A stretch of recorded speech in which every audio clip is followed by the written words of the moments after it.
Before I start filming day 19, I thought I'd show you the cards we've made so far. I encourage you to look at what I have made and try and copy them, but using things that are in your stash. I'm really proud of these cards that we've made so far. Yes, some of them have been fiddly with twine. Some of them are bright, some of them are muted. What do you guys think?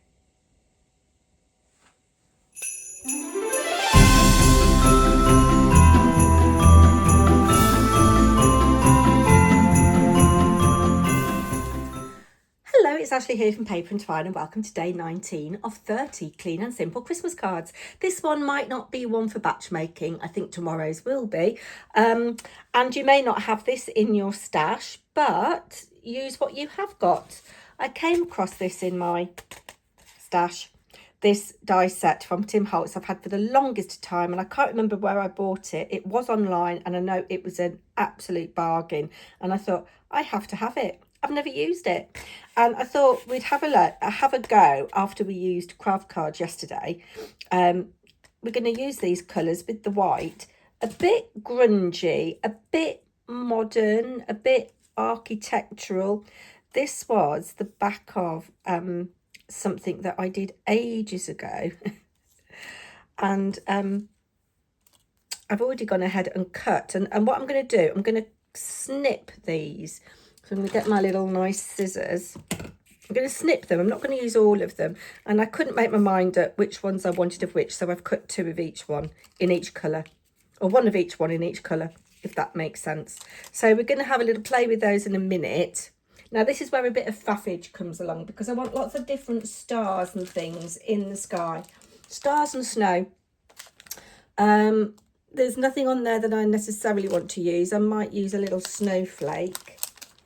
I have brought in this Tim Holtz thing because this looks like snow, and I'm not going to cover the whole thing. I'm going to do maybe a little kind of square with a little bit coming out. I love this from Julie Hickey with all the different little stars in it. But I have also come across this in my stash, which has got a mixture of little dots, stars. So we could use that combined with maybe some open stars from here. I think I'm just going to play, you know, I'm just going to play. And I'm not going to use black. You could use black by all means. You could use a different colour. And actually, if you've got lots of time, it might be quite nice to heat emboss this in gold. So I'm just going to stamp some of these. So I've got the VersaFine Claire in Morning Mist. And to make it look more natural, I'm going to leave plenty of gaps, and I'm going to rotate.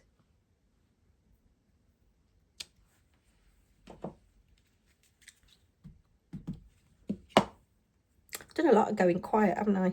I want to maybe come off there a little bit. Rotating your stamps just gives you an extra look. I'll just come up there a little bit as well. And then I think I'm going to come in with some of the other little stamps now, just for a bit of variation. This was an absolute steal, this little stamp set, and I haven't used it yet. Might do something with this tree. I don't think we've used this tree yet. And I've also got my big trees that I bought from Hazel at a Studio Light. This was only £2.50 instead of a £5. Love it.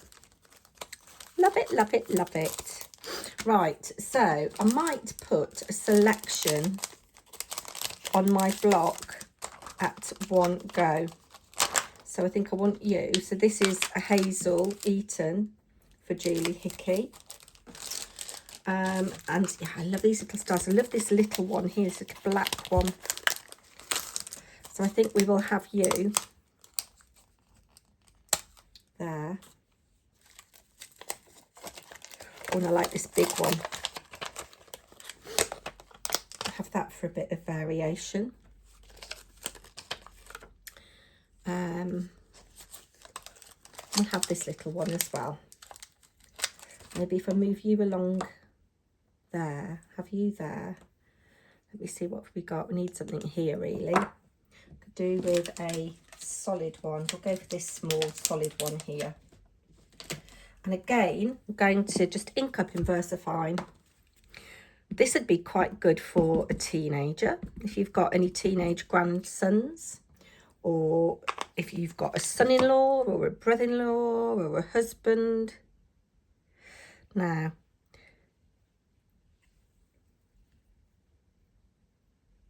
some of this is going to be covered up, and I don't mind if I stamp over things that I've already stamped. Oh, and where it doesn't look quite right, I can cover it up with a building. So again, it's just a case of looking at what you've got in your stash and seeing what you can use together. Right, I'm going to stamp some of these individually now, or in pairs. I have got a little tiny block somewhere. So I think I want you and you. This would look lovely in gold against white, wouldn't it? We haven't done a lot of gold.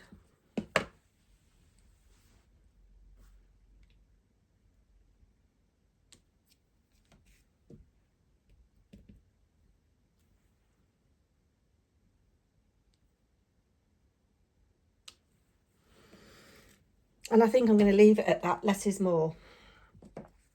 Now, we're going to decide, I'll clear all those away later. We're going to decide what buildings we want where. So I do like you. So I'm going to snip it like it's on the diagonal still, like it is there.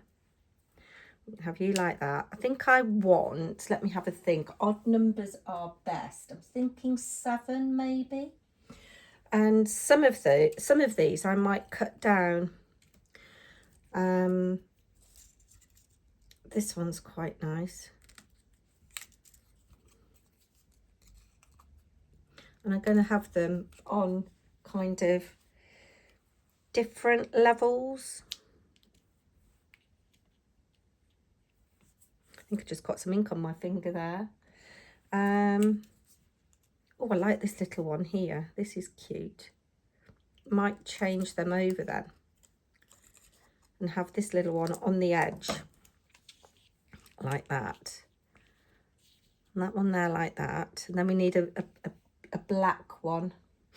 What shall we go for? We're not going to go for that because that's the same. And remember, you can turn these over as well. Oh, I like this one with a little roof here. So we'll have this. And if you've got the inclination and you didn't like these just flat, if you've got an embossing folder with some really small bits of detail, you could emboss these. I think I want, do you know what I'm going to do? Let's have a look. I like you as well. Let's have you snipped there. And I'm going to snip it there like that as well.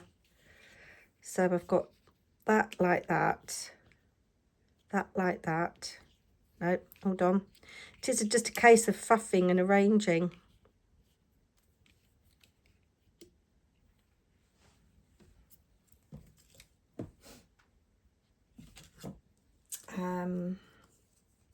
That's too tall for the end there. I've decided I don't want you. I do. Oh, I've used you already. That's quite nice actually. I like you with a bit of height. And again, these are designed to be kind of used as a strip, but there's nothing to say that you have to do that. So I'm kind of lining up a little bit. Now I could like, oh yes, I think I want you because you're chunky. Let's have you. But I don't want you as tall as my tall building, so I'm going to snip some off the bottom as well. like so. And we'll have you in a line as well, like that. And I can see where I might need to just add a little bit more detail. So I've got one, two, I need another black one, don't I? I'd really, do you know, I've messed that up. Oh, have we used you yet? No, I like you.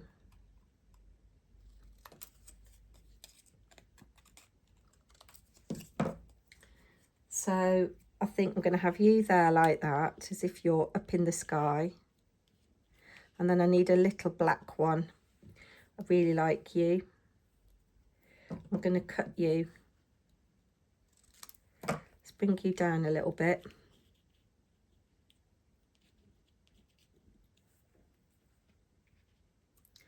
Yeah, I think I'm going to have them like that.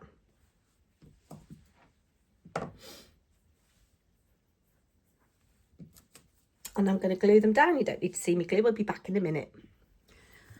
Those are stuck down now, and I'm not happy about this little stamp here. It's splodged a little bit, so I'm going to cover it up. I'm going to stamp a sentiment here. I've got this Season's Greetings, and I just thought I'd show you. I'm not very good at getting stamps straight, but you can see that there's a lovely straight line there for seasons.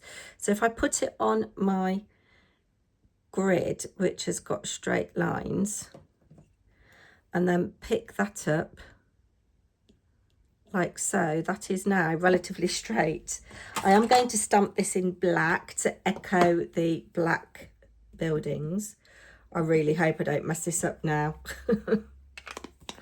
And you could stamp this wherever you wanted to on this card. I would be tempted to go in the middle, but I know I'm probably not going to get it centered. You could measure. This is a 14.5 centimeter card blank. So I think I'm going to stick it here. So let's get the card straight and line up there like so.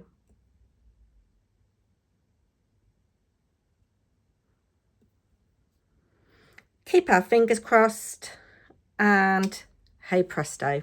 Yes, cool. This is very grungy, isn't it? Very masculine.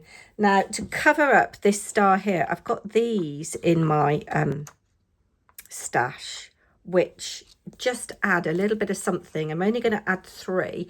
So we'll have one here.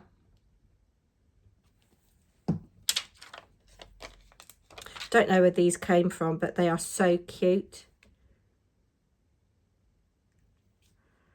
Pop that there. That more or less covers that up. And then we'll have 2 in this corner here.